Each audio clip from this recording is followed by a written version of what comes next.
السلام عليكم ورحمة الله وبركاته. الحمد لله رب العالمين، الصلاة والسلام على رسوله الأمين وعلى آله وصحبه أجمعين ومن تبعهم بإحسان إلى يوم الدين. أما بعد. പ്രിയമുള്ള സഹോദരി സഹോദരന്മാരെ, ഈ ഐഹിക ലോകത്ത്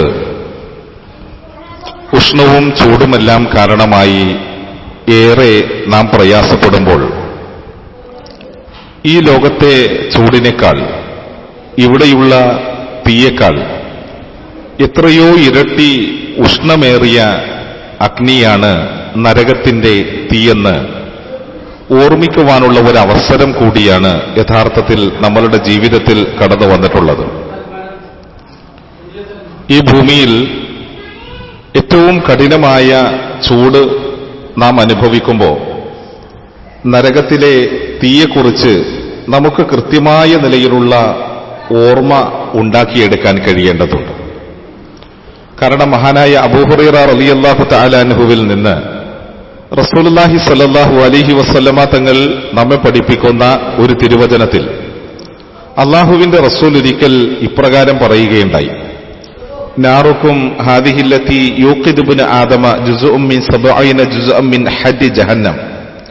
ഖാലൂ വല്ലാഹി ഇൻ കാനത് ലകാഫിയതൻ യാ റസൂലല്ലാഹ്.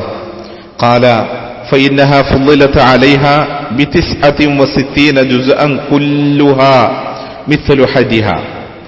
നബി സല്ലല്ലാഹു അലൈഹി വസല്ലമ തങ്ങൾ ഒരിക്കൽ തന്റെ മുമ്പിലുണ്ടായിരുന്ന അനുചരന്മാരോട് നരകമെന്ന ഏറ്റവും ഭയാനകരമായ അവസ്ഥയെ സംബന്ധിച്ച്, ആ നരകത്തിന്റെ അഗ്നിയെ സംബന്ധിച്ച് പ്രവാചകൻ പഠിപ്പിക്കുകയുണ്ടായി. മനുഷ്യൻ കത്തിക്കുന്ന നിങ്ങളുടെ ഈ തീ, അഥവാ ദുനിയാവിൽ നാം കത്തിക്കുന്ന ഈ തീ നരകതാപത്തിന്റെ 70-ൽ 1 മാത്രമാണ് എന്നാണ് റസൂലുള്ളാഹി സ്വല്ലല്ലാഹു അലൈഹി വസല്ലമ തങ്ങൾ പറഞ്ഞത്. അപ്പൊ അള്ളാഹുവിന്റെ റസൂലിന്റെ ചുറ്റിലുമുണ്ടായിരുന്ന സ്വഹാബത്ത് പറഞ്ഞു: അള്ളാഹുവിന്റെ റസൂലെ, ഈ തീ തന്നെ വേണ്ടത്ര ചൂടുണ്ടല്ലോ, ഇത് തന്നെ മതിയാകുമല്ലോ എന്തിനേയും കരിച്ചു കളയാൻ എന്ന് പറഞ്ഞപ്പോ നബി സല്ലല്ലാഹു അലൈഹി വസല്ലമ തങ്ങൾ പറഞ്ഞത് ഇങ്ങനെയാണ്: നരകത്തിന്റെ തീ ഇതിനേക്കാൾ 69 ഇരട്ടി ചൂടുള്ളതായിരിക്കും. ഓരോ ഇരട്ടിയും ഇതുപോലെ ചൂടുള്ളതാണ്. അഥവാ നരകം, അതിന്റെ ചൂട്, അതിന്റെ അഗ്നിയുടെ ജ്വാലകൾ ഒരിക്കലും നമുക്ക് ചിന്തിക്കാൻ കഴിയുക പോലുമില്ല. അതിനപ്പുറമായിരിക്കും അതിന്റെ ഗൗരവമെന്ന് ഈ ഹദീസ് വളരെ സുതാര്യമായി ഏതൊരു വിശ്വാസിയെയും പഠിപ്പിക്കുകയാണ്. സഹോദരങ്ങളെ, നരകം സത്യമാണ്, നരകശിക്ഷയും സത്യമാണ്. നാം അതിൽ വിശ്വസിക്കുന്നവരാണ്. ഒരു മനുഷ്യനെ സംബന്ധിച്ചിടത്തോളം അവന്റെ കർമ്മങ്ങൾ നന്നാവുകയും അവന്റെ വിശ്വാസവും ജീവിതവും നന്നാവുകയും ചെയ്യുമ്പോൾ മരണാനന്തരം അവൻ സ്വർഗാവകാശിയാകും. അതുപോലെ തന്നെ അവന്റെ വിശ്വാസവും അവന്റെ കർമ്മങ്ങളും ദുഷിച്ചതാകുമ്പോൾ, അവന്റെ ചെയ്തികൾ തോന്നിവാസകരമായ നിലയിലുള്ളതായി തീരുമ്പോൾ തീർച്ചയായും അവൻ ഈ ലോകത്ത് വെച്ച് പ്രവർത്തിച്ചു കൂട്ടിയ തിന്മകൾക്കും അധർമ്മങ്ങൾക്കും തക്കതായ ശിക്ഷാ നടപടി അവൻ നേരിട്ടേ മതിയാവുകയുള്ളൂ. ആ ശിക്ഷയുടെ സങ്കേതമാണ് നരകം. ആ നരകശിക്ഷ എന്ന് പറയുന്നത് ഏറെ വേദനയേറിയതും ഒരു മനുഷ്യന് താങ്ങാവുന്നതിലും എത്രയോ അപ്പുറമുള്ളതാണ് എന്ന് നാം തിരിച്ചറിയണം. പരിശുദ്ധമായ ഖുർആനിലെ സൂറത്തു നിസാ എന്ന അധ്യായത്തിലെ 56-ാമത്തെ വചനത്തിൽ അല്ലാഹു സുബ്ഹാനഹു വ തആല ആ നരകാഗ്നിയുടെ ഗൗരവത്തെക്കുറിച്ച് നമ്മളെ ഓർമ്മപ്പെടുത്തുന്നുണ്ട്.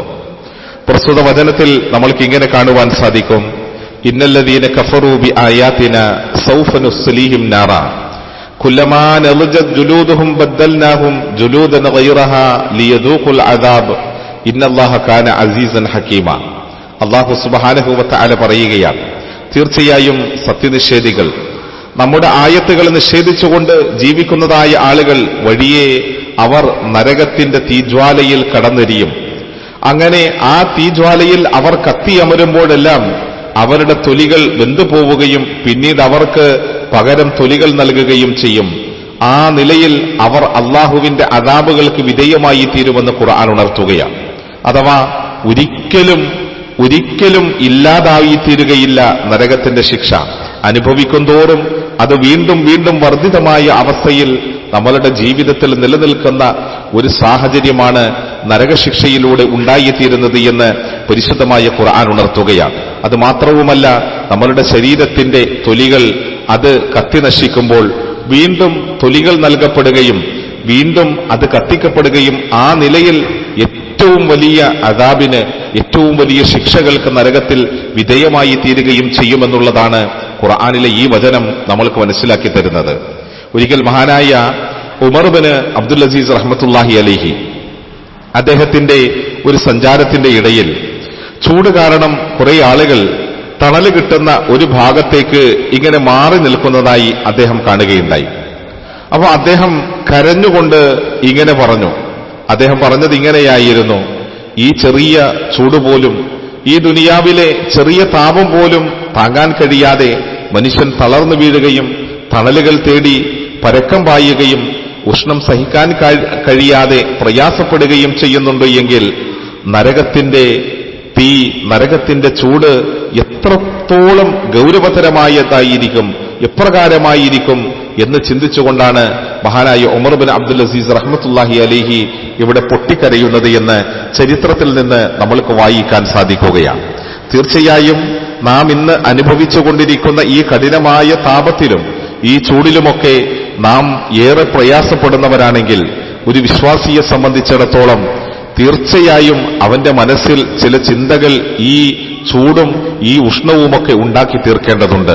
കാരണം നാളെ വരാനിരിക്കുന്ന ബർസഖ് മുതൽ, ഖബർ മുതൽ ആരംഭിക്കുന്ന പാരത്രിക ജീവിതത്തിൽ നമുക്ക് നേരിടേണ്ടി വരുന്ന ആ നരകത്തിന്റെ തീയും ചൂടും അവിടെയുള്ള പ്രയാസങ്ങളും വിശ്വാസിയെ ഏറെ ഉത്സാഹത്തോടെ, ആത്മാർത്ഥതയോടെ പ്രവർത്തന സജ്ജമാക്കേണ്ടതുണ്ട്. അതോടൊപ്പം തന്നെ നരകപ്രവേശനത്തിന് കാരണമായി തീരുമെന്ന് പ്രവാചകൻ സ്വല്ലല്ലാഹു അലൈഹി വസല്ലമ തങ്ങളും ഖുർആനും പഠിപ്പിച്ച കാര്യങ്ങളിൽ നിന്ന് അകന്നു നിന്നുകൊണ്ട് സത്യവിശ്വാസത്തിലൂടെയും സൽക്കർമ്മത്തിലൂടെയും ജീവിതത്തെ ചിട്ടപ്പെടുത്തി അള്ളാഹുവിനെ ഭയന്ന് സൂക്ഷിക്കാൻ നാം ശ്രമിക്കുക. അള്ളാഹു അനുഗ്രഹിക്കട്ടെ. അസ്സലാമു അലൈക്കും വറഹ്മത്തുള്ളാഹി വബറകാതുഹു.